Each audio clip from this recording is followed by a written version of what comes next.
Hard ডিস্কে ১৫ নারীর নগ্ন video, প্রেমিককে খুন করলেন প্রেমিকা। এখন শুনবেন বিশেষ এই প্রতিবেদনটি। একটি হার্ড ডিস্ক, তার ভেতরে প্রেমিকা সহ আরও ১৫ নারীর নগ্ন ভিডিও। একথা জানতে পেরে প্রেমিক রামকেশ মিনারকে হত্যা করে তার প্রেমিকা। রামকেশ ৩২ বছর বয়সী একজন সিভিল সার্ভিস পরীক্ষার্থী। তাকে নৃশংস হত্যা করা হয়েছে। দিল্লির উত্তরাঞ্চলের টিমারপুরে একটি ফ্ল্যাটে গত ৬ অক্টোবর তার পোড়াদেহ উদ্ধার করা হয়। সেখানে আগুন এতটাই ভয়াবহ ছিল যে ঘটনাটিকে প্রথমে দুর্ঘটনা বলে মনে করা হয়েছিল, কিন্তু তদন্তে উঠে আসে এক ভয়াবহ ষড়যন্ত্রের গল্প। এ খবর দিয়েছে অনলাইন এনডিটিভি। এতে বলা হয়, প্রেমিকা অমৃত চৌহানের সঙ্গে লিভ টুগেদার করতেন রামকেশ। খুনের ৩ সপ্তাহ পর পুলিশ গ্রেফতার করে রামকেশের প্রেমিকা অমৃত চৌহান, তার সাবেক প্রেমিক সুমিত ক্যাশপ এবং তাদের ঘনিষ্ঠ বন্ধু সন্দীপ কুমারকে। অভিযোগ করা হয়, তারা রামকেশকে খুন করে আগুন লাগিয়ে ঘটনাটিকে দুর্ঘটনা হিসাবে সাজানোর চেষ্টা করেছিল।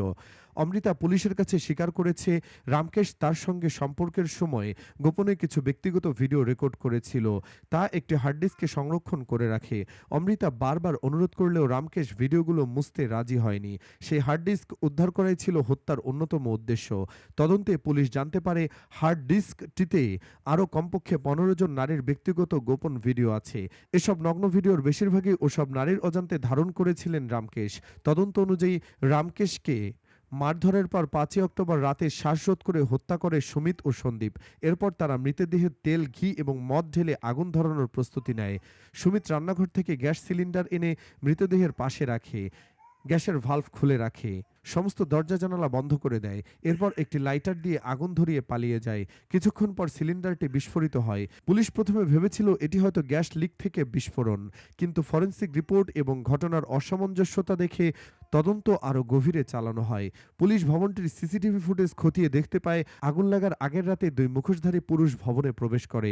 কিছু সময় পরে একজন বেরিয়ে যায়, পরে একজন নারী ও একজন পুরুষকে বের হতে দেখা যায়। সেই নারী ছিলেন অমৃত রামকেশের সহবাসী প্রেমিকা। এরপর থেকেই সন্দেহ গাঢ় হয়। অমৃতার ফোন বন্ধ পাওয়া যায়, কিন্তু ১৮ অক্টোবর তাকে গ্রেফতার করা হয়। পরে তার স্বীকারোক্তিতে সুমিত ২১ অক্টোবর ও সন্দীপ ২৩ অক্টোবরকেও পুলিশ ধরে ফেলে। অমৃতা ফরেনসিক বিজ্ঞান বিষয়ের ছাত্রী। পুলিশের ভাষায় অপরাধ বিজ্ঞানে তার প্রবল আগ্রহ ছিল। এক জ্যেষ্ঠ পুলিশ কর্মকর্তা এনডিটিভিকে বলেন, অবশ্যই সে তার ফরেনসিক জ্ঞান ব্যবহার করেছে।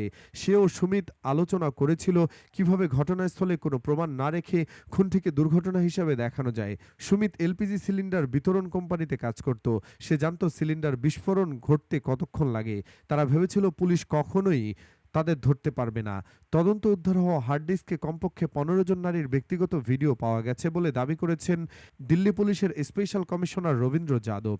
যদিও তিনি বলেন, আমরা এ বিষয়ে বিস্তারিত মন্তব্য করতে চাই না, কারণ এখনো অন্য কোনো নারী অভিযোগ করেননি। তাছাড়া এ ধরনের বিষয় প্রকাশ্যে আনলে তাদের সম্মানহানি হতে পারে। নারীর সম্পত্তি ছাড়া ব্যক্তিগত ভিডিও ধারণ বা প্রচার করা ভারতীয় ন্যায় সহিংসতার ৭৭ নম্বর ধারা অনুযায়ী অপরাধ।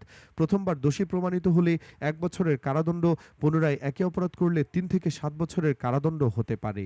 এতক্ষণ আমাদের সাথে থাকার জন্য সবাইকে ধন্যবাদ।